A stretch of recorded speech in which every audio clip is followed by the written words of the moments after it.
नमस्कार, दिन भर की बड़ी खबरों में आपका स्वागत है। मैं हूं आराधना।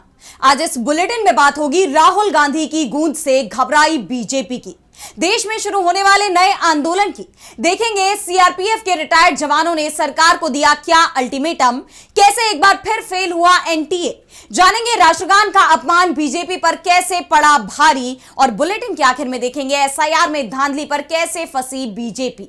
लेकिन दिन भर की तमाम बड़ी खबरों से पहले एक नजर आज की सुर्खियों पर। नए श्रम कानून से मजदूर अधिकार कमजोर होंगे जबकि कॉर्पोरेट होगा ताकतवर। जस्टिस नागरत्ना ने उद्योग की परिभाषा बदलने को लेकर सुप्रीम कोर्ट के फैसले पर जताई असहमति। महाराष्ट्र में सीजेपी फाउंडर दीपके के खिलाफ दर्ज हुई एफआईआर। बिना इजाजत स्कूल में घुसकर सरकारी काम में बाधा डालने के लगे आरोप। स्कूल ठीक करो अभियान के तहत स्कूलों का लगातार दौरा कर रहे हैं दीपके। सीजेपी के स्कूल ठीक करो अभियान से दबाव में बीजेपी सरकार। राजस्थान में स्कूलों की मरम्मत का काम शुरू। 12,500 करोड़ रुपए की राशि की गई आवंटित।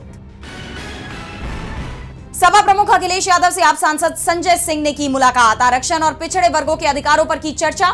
बैठक के बाद संजय सिंह ने कहा, आरक्षण व्यवस्था को खत्म करना चाहती है बीजेपी।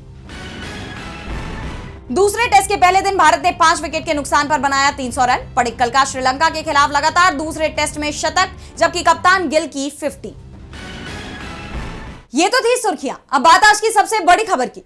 लोकसभा में नेता विपक्ष राहुल गांधी लगातार युवाओं के मुद्दे उठा रहे हैं। उनके छात्रों की गूंज कार्यक्रम ने मोदी सरकार की नींद उड़ा दी है। राहुल के सामने देश भर से आई महिलाओं ने अपनी समस्याएं रखी और न्याय की उम्मीद जताई। उसे लेकर बीजेपी की बेचैनी भी बढ़ती दिखाई दे रही है। इस बीच कांग्रेस मुख्यालय के बाहर लगे पोस्टरों ने सबका ध्यान अपनी तरफ खींच लिया है। तो कैसे बीजेपी की बढ़ती जा रही है परेशानी, जानेंगे इस रिपोर्ट में। लोकसभा में नेता विपक्ष राहुल गांधी जिस तरह देश के युवाओं से जुड़ रहे हैं, अपने छात्रों की गूंज कार्यक्रम के जरिए उन्हें अपनी बात रखने का बड़ा मंच दे रहे हैं, उससे युवाओं का राहुल गांधी पर भरोसा भी बढ़ता दिखाई दे रहा है। जबकि मोदी सरकार के खिलाफ इन युवाओं में भरपूर नाराजगी दिखाई दे रही है, जो छात्रों की गूंज के मंच पर भी साफ नजर आई, जिससे सरकार की बौखलाहट भी बढ़ती दिख रही है। लेकिन राहुल को रोकने की उनकी तमाम कोशिशें फेल हो रही हैं। बीते दिन पुणे में राहुल ने खास तौर पर महिलाओं के लिए छात्रों की गूंज कार्यक्रम का आयोजन किया, जिसकी गूंज अब तक सुनाई दे रही है। इस कार्यक्रम में लगभग 1.25 लाख लोगों के शामिल होने की बात कही जा रही है। इस दौरान राहुल ने महिलाओं की सुरक्षा से लेकर उनको कंट्रोल किए जाने तक तमाम मुद्दों पर खुलकर बात की। राहुल ने बताया कि लड़कियों पर 3 तरह से हिंसा की जाती है। पैदा होने से पहले हर साल 4.5 लाख लड़कियों की हत्या होती है। That is the first violence, पहली हिंसा। दूसरी हिंसा हरासमेंट। इस भीड़ में से 80% लड़कियों को कहीं ना कहीं हरास किया गया है। राइट? सड़क पे, बस पे, रेस्टोरेंट में, स्कूल में, कॉलेज में 80% महिलाओं को हरासमेंट किया जाता है। तकरीबन 30%, 29% महिलाओं पर फिजिकल वायलेंस होती है। घर में, सड़क पे मारा जाता है, धमकाया जाता है, पीटा जाता है। और फाइनल आंकड़ा अनबिलीवेबल, 100 में से 6 महिलाओं को हिंदुस्तान में रेप किया जाता है। राहुल ने आरोप लगाया कि महिलाओं को दबाने का माइंडसेट मनुस्मृति से आता है और आज हमारी लड़ाई इसी माइंडसेट से है। बीजेपी आरएसएस के लोग चाहते हैं कि लड़कियां, महिलाएं पिंजरे में बंद रहें। राहुल के हमलों से बौखलाई बीजेपी ने उल्टा उन्हें ही घेरने की कोशिश की। महाराष्ट्र के मुख्यमंत्री देवेंद्र फडणवीस ने आरोप लगाया है कि कांग्रेस ने पैसे देकर इस कार्यक्रम के लिए इन्फ्लुएंसर बुलाए हैं। वहीं पूर्व मंत्री स्मृति ईरानी ने महिलाओं के सम्मान की महिला आरक्षण बिल से जोड़ते हुए, वंदे मातरम से जोड़ते हुए राहुल को घेरने की कोशिश की। बीजेपी ने राहुल के कार्यक्रम में गूंजते ब्रेक द केज नारे पर भी पलटवार करते हुए कहा कि राहुल को अपनी बहन प्रियंका गांधी को आगे बढ़ने का मौका देना चाहिए, लेकिन उनका ये दाव भी फेल हो गया। इसे लेकर कांग्रेस सांसद पवन खेड़ा ने संघ और बीजेपी को आईना दिखाते हुए कहा, हमें जेंडर इक्वेलिटी, स्त्री पुरुष समानता पर लेक्चर देने से पहले ये याद रखें, कांग्रेस ने भारत को पहली महिला राष्ट्रपति और पहली महिला प्रधानमंत्री दी। कांग्रेस पार्टी में 5 महिला अध्यक्ष भी रही हैं। बीजेपी आरएसएस में एक भी महिला अध्यक्ष नहीं रही है। तो बीजेपी और आरएसएस, आप नितिन नवीन और मोहन भागवत की जगह महिलाओं को कब ला रहे हैं? तो पवन खेड़ा ने संघ और बीजेपी पर तीखा हमला बोला है। इस बीच दिल्ली में कांग्रेस हेडक्वार्टर के बाहर राहुल गांधी के दमदार पोस्टर्स लगे पाए गए। इसमें लिखा है, खामोश रखवाला चौकन्ना रक्षक।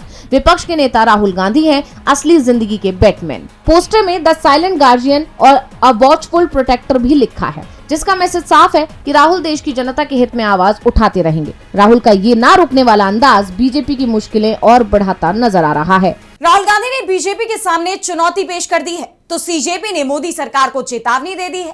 सीजेपी ने केंद्र पर युवाओं को धोखा देने और उनका भरोसा तोड़ने जैसे गंभीर आरोप लगाए हैं।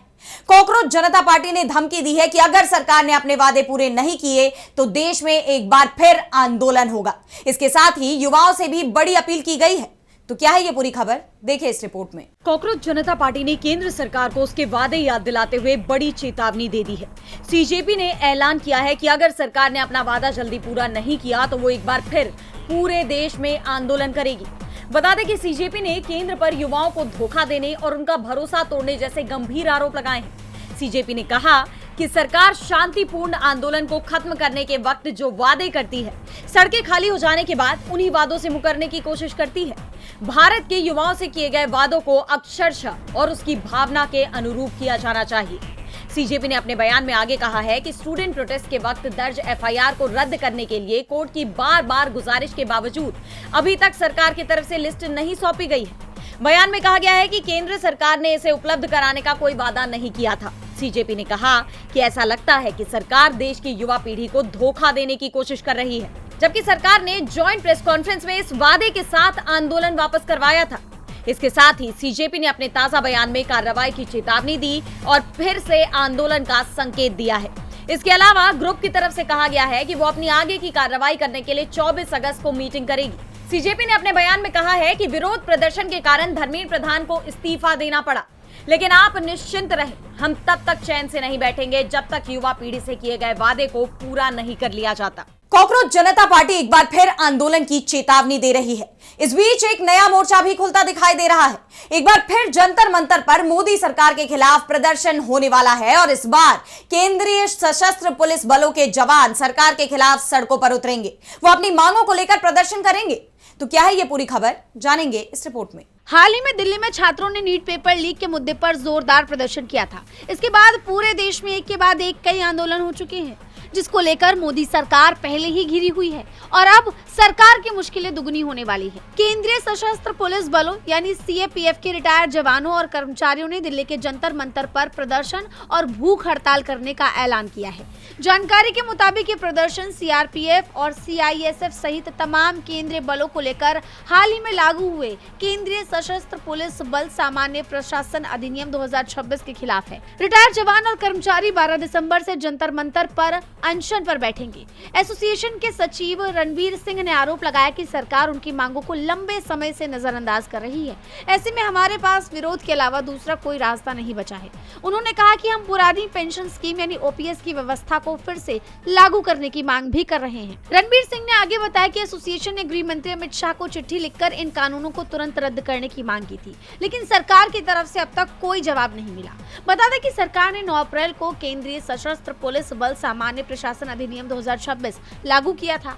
इसके तहत सीआरपीएफ और सीआईएसएफ सहित केंद्रीय बलों के उच्च पदों पर आईपीएस अधिकारियों की नियुक्तियों को कानूनी मान्यता दी गई है। सीएपीएफ के कुल आईजी पदों में से 50% पद आईपीएस अधिकारियों के लिए आरक्षित होंगे। इनमें कम से कम 67% एडीजी पद डेपुटेशन पर आने वाले आईपीएस अधिकारियों द्वारा भरे जाएंगे। सीएपीएफ के सभी सोशल डीजी और डीजी पद पूरी तरह आईपीएस अधिकारियों के लिए आरक्षित होंगे। ग्रुप ए सीएपीएफ अधिकारियों के लिए डीआईजी पदों पर जो 50% की सीमा थी उसे भी हटा दिया गया है। जवानों ने सरकार को 12 दिसंबर तक का समय दिया है। अगर सरकार जवानों की मांग नहीं मानती तो देश में सरकार के खिलाफ एक और आंदोलन देखने को मिल सकता है। सरकार कई मोर्चों पर घिरती दिखाई दे रही है तो सवालों के घेरे में एनटीए भी बना हुआ है। देश में फिलहाल शिक्षा क्षेत्र में एक क्रांति देखी जा रही है। युवा शिक्षा व्यवस्था में सुधार की मांग उठा रहे हैं, लेकिन सरकार हर बार उनकी उम्मीदों पर फेल होती जा रही है। इस बीच एक और परीक्षा रद्द हो गई है। एनटीए ने एक और परीक्षा दोबारा कराने का ऐलान किया है, जिसे लेकर बवाल मच गया है। देखिए ये रिपोर्ट। देश में पहले से ही एनटीए के खिलाफ माहौल बना हुआ है। परीक्षा कराने वाले संस्था को बैन करने की मांग उठ रही है। बार बार हो रही पेपर लीक की घटनाओं ने एनटीए की कार्यप्रणाली पर गंभीर सवाल खड़े कर दिए हैं, लेकिन सरकार एनटीए के खिलाफ कोई कदम उठाने को तैयार नहीं है। इसे लेकर विवाद थमा भी नहीं था कि अब एक बार फिर एनटीए परीक्षा कराने में फेल हो गई। नीट परीक्षा और नेट के पेपर के बाद all India AYUSH post graduate entrance test यानी AIAP GET की परीक्षा में गड़बड़ी पाई गई है। इस परीक्षा पर भी पेपर लीक के आरोप लगाए जा रहे हैं, जिसके बाद NTA को एक एग्जाम सेंटर की परीक्षा रद्द करनी पड़ी और री एग्जाम डेट जारी की गई। बताया जा रहा है कि जयपुर के एक एग्जाम सेंटर पर AIAP GET के स्टूडेंट्स परीक्षा बीच में छोड़कर बाहर आ गए। जयपुर के श्री सत्य साई PG कॉलेज सेंटर पर एग्जाम के बीच ही बिजली चली गई, जिसके कारण छात्रों को पेपर पूरा करने में दिक्कत हुई। अब इस सेंटर के जो छात्र परीक्षा नहीं पूरी कर पाए हैं, उनके लिए 1 सितंबर को री एग्जाम होगा। NTA ने बताया है कि इस परीक्षा के लिए पहली शिफ्ट में 36,979 रजिस्टर्ड उम्मीदवारों में से देश भर के 200 सेंटरों पर 35,837 उम्मीदवार शामिल हुए। जयपुर के श्री सत्य साई PG कॉलेज सेंटर पर 39 उम्मीदवार बिजली जाने के कारण परीक्षा पूरी नहीं कर सके। इस गड़बड़ी के लिए उसने परीक्षा आयोजित करने वाली एजेंसी एजुकेटी कैरियर टेक्नोलॉजीज प्राइवेट लिमिटेड को जिम्मेदार ठहराया है। NTA ने एजेंसी को कारण बताओ नोटिस भी जारी किया है, लेकिन सवाल ये उठ रहे हैं कि आखिर कब तक री एग्जाम का ये सिलसिला जारी रहेगा? कब तक देश के युवाओं के भविष्य के साथ इस तरह का खिलवाड़ किया जाएगा? सरकार कब इस समस्या को लेकर गंभीर होगी? हालांकि खबर ये भी है कि 25 अगस्त को शिक्षा मंत्रालय से संबंधित संसदीय स्थायी समिति की एक अहम बैठक होगी, जिसमें NTA में सुधार से जुड़ी 382वीं रिपोर्ट का संशोधित ड्राफ्ट रखा जाएगा। लेकिन सवाल यह है कि क्या सरकार आए दिन परीक्षा में हो रही इन गड़बड़ियों के खिलाफ कोई ठोस कदम उठाएगी?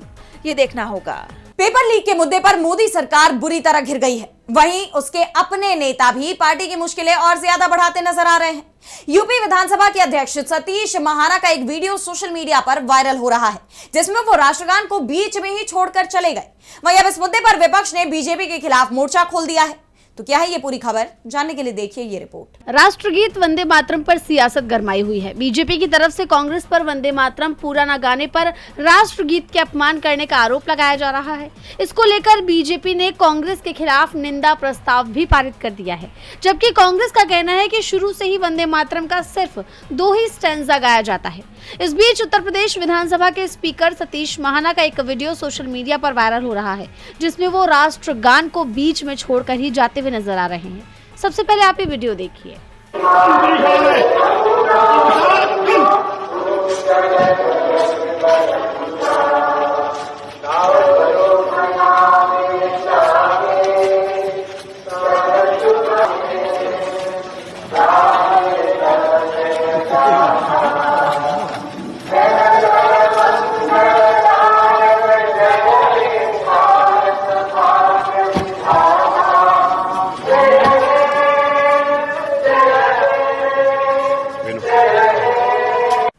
सामने आते ही बवाल मच गया। अब तक वंदे मातरम के मुद्दे पर कांग्रेस को घेरने वाली बीजेपी खुद बुरी तरह घिर गई।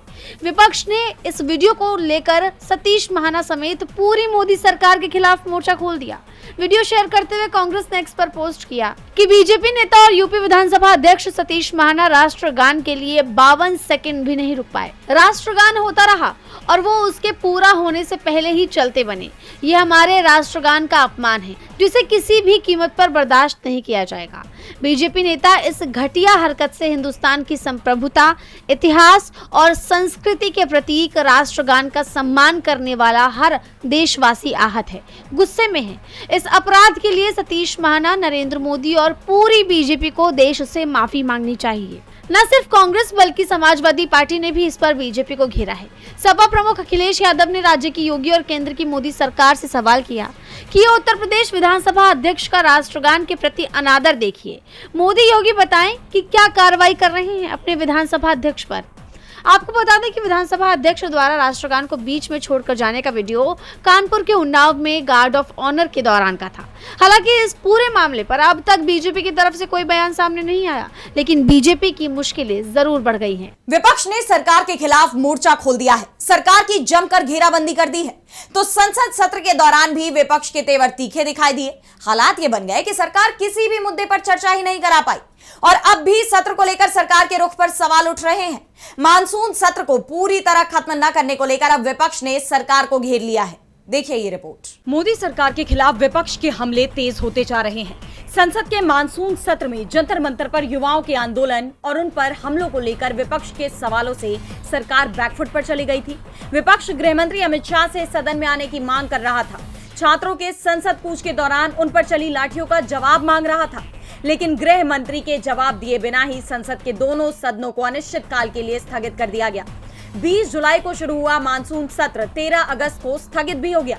लेकिन जिस तरह इस सत्र को पूरी तरह खत्म करने को लेकर सरकार ने चुप्पी साध रखी है, अब उसे लेकर सवाल गहराते जा रहे हैं कि आखिर सरकार किस बात का इंतजार कर रही है।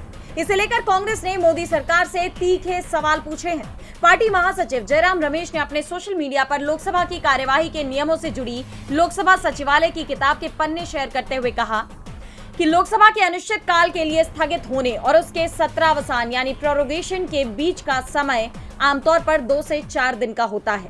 हालांकि ऐसे कई उदाहरण हैं जब स्थगन और सत्रावसान एक ही दिन हुए हैं। इस लोकसभा के अनिश्चित काल के लिए स्थगित हुए 10 दिन बीत चुके हैं, लेकिन अभी भी इसके सत्रावसान के बारे में कोई जानकारी नहीं है। ये सच है कि 2015 में मानसून सत्र के लिए ये अंतर 28 दिन का था और 2021 में ये 20 दिन का था, लेकिन तब कोई खतरनाक चालें नहीं चली जा रही थी। अब इतनी असामान्य देरी का क्या कारण है? क्या केंद्रीय गृह मंत्री अभी भी परिसीमन पर संविधान संशोधन विधेयक को विशेष सत्र में पारित कराने के लिए अपने उस कुख्यात 2/3 बहुमत की तलाश में है? दरअसल मानसून सत्र को लेकर पहले से ही चर्चा थी कि सरकार इस बार संसद से परिसीमन बिल पारित कराने की कोशिश कर सकती थी। और जिस तरह हाल के दिनों में टीएमसी से लेकर उद्धव ठाकरे की शिवसेना तक विपक्षी दलों के सांसदों में टूट देखी गई, उसे लेकर आरोप ये लग रहे थे कि बीजेपी सदन में 2/3 बहुमत हासिल करने के लिए विपक्ष को तोड़ रही है ताकि वो परिसीमन जैसे अपने मनमाने बिल पास करा सके। यानी ऐसा हो सकता है कि सरकार विशेष सत्र बुला ले। याद दिला दे कि बजट सत्र के बाद भी 16 से 18 अप्रैल तक 3 दिन का विशेष सत्र सरकार ने बुलाया था और अब जब मानसून सत्र के सत्रावसान पर भी सरकार ने चुप्पी साध ली है तो ये चर्चाएं एक बार फिर जोर पकड़ रही हैं। बहरहाल अब इस पर सरकार क्या जवाब देती है ये देखना होगा। और बुलेटिन के आखिर में बात एसआईआर में धांधली को लेकर हुए खुलासे की। चुनाव आयोग की स्पेशल इंटेंसिव रिवीजन यानी एसआईआर प्रक्रिया शुरू से ही सवालों के घेरे में है और विपक्ष कई बार आरोप लगा चुका है कि चुनाव आयोग बीजेपी को फायदा पहुंचाने के लिए काम कर रहा है। बीजेपी को वोट न देने वाले लोगों का नाम एसआईआर के जरिए वोटर लिस्ट से हटा रहा है और अब विपक्ष के दावे सच साबित होते नजर आ रहे हैं। उत्तराखंड में एसआईआर प्रक्रिया जारी है जिसमें बड़ी धांधली की बात सामने आई है। तो क्या है ये पूरी खबर, देखिए इस रिपोर्ट में। उत्तराखंड में अगले साल यानी 2027 में विधानसभा चुनाव होने हैं। ऐसे में चुनाव से पहले पूरे राज्य में चुनाव आयोग की तरफ से स्पेशल इंटेंसिव रिवीजन यानी एसआईआर प्रक्रिया कराई जा रही है, जिसमें बड़े पैमाने पर धांधली की बात सामने आई है। उत्तराखंड में एसआईआर के दौरान दाखिल हुए आपत्तियों के आंकड़ों में एक चौंकाने वाला पैटर्न देखने को मिला है। राज्य की 5 विधानसभा सीटों पर नाम हटाने के लिए सबसे ज्यादा आवेदन डालने वाले 5 व्यक्ति बीजेपी से जुड़े बताए जा रहे हैं। यह आवेदन नाम कटवाने के लिए भरी गई है, जिसके पीछे बीजेपी का हाथ बताया जा रहा है। उत्तराखंड की 5 विधानसभा सीटों से नाम कटवाने के लिए जिन 5 लोगों ने सबसे ज्यादा आवेदन दिए वो सभी बीजेपी से जुड़े हैं। किच्छा विधानसभा में नाम कटवाने के लिए कुल 4,857 आवेदन आए, जिनमें 4,855 आवेदन अकेले राजेश तिवारी के हैं, जो बीजेपी का बूथ लेवल एजेंट है। इसी तरह गदरपुर, खटीमा, नानकमत्ता और रुद्रपुर में भी सैकड़ों मुस्लिम वोटरों को टारगेट कर उनका नाम वोटर लिस्ट से उड़ाया जा रहा है। वहीं ये रिपोर्ट सामने आते ही बवाल मच गया। चुनाव आयोग और बीजेपी बुरी तरह से घिर गई। विपक्ष ने सरकार के खिलाफ मोर्चा खोल दिया। कांग्रेस पार्टी ने बीजेपी और चुनाव आयोग को घेरते हुए एक्स पर पोस्ट किया कि वोट चोरी का हथियार एसआईआर। उत्तराखंड में विधानसभा चुनाव से पहले बीजेपी ने वोट चोरी का गंदा खेल शुरू कर दिया है। बीजेपी के लोग एसआईआर के जरिए वोटर लिस्ट से चुन चुनकर मुस्लिम वोटरों के नाम कटवा रही हैं, उनका मताधिकार छीन रही हैं। सोचिए, चुनाव जीतने के लिए नरेंद्र मोदी और बीजेपी कितनी बड़ी साजिश रच रही हैं, लोकतंत्र का गला घोट रही हैं। यही बीजेपी का लोकतंत्र विरोधी चेहरा है, जिसे पूरा देश समझ चुका है। वहीं अभी खबर सामने आते ही उत्तराखंड में बीजेपी और चुनाव आयोग समेत मुख्य चुनाव आयुक्त ज्ञानेश कुमार बुरी तरह से गिर गए हैं। तो आज इस बुलेटिन में इतना ही। आप देखते रहिए डीबी लाइव। नमस्कार।